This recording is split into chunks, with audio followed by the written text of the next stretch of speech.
So I've learned a lot about, cultural differences between the black community and growing up in a white community. Some of it's really cool. They have terms of endearment. We didn't really do that very much. I think my mom grew up in a household that was pretty cold. She didn't really feel comfortable giving hugs, and her mom was a Seventh-day Adventist, had grown up in a real religious family. But my grandmommy was pretty good. She was from the country, and so she was pretty warm, and she would say terms of endear. She'd say dear to my granddaddy or somebody, but he wasn't. He was very shy, but he had a good sense of humor. And I was just talking to him. This older black man came in and said something, called me baby, and I said, "Do you know what my granddaddy? My granddad would giggle and crack up that you just called me baby." I said he'd think that was funny.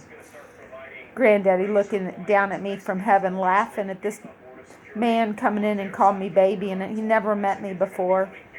Just be all very new to him.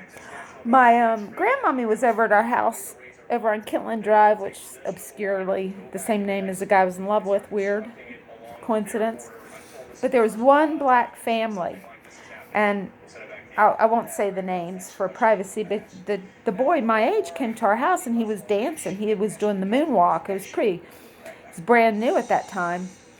And my grandmommy had anxiety attacks. She thought she was having a heart attack and had to leave. But she was so not used to, during segregation and all that. I mean, that she never had any idea that a black person was like equal to us, that we would be friends.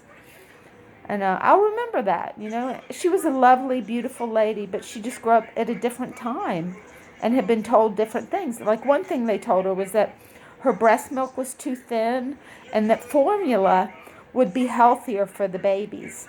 Of course, by the time I had children, they knew that wasn't true. And she told me that story. She said, "I bought formula because they said it was healthier for the baby. Just don't make it anymore. Pay your wet nurse for if you don't want to breastfeed, pay a person for the breast milk and go ahead and give the baby breast milk."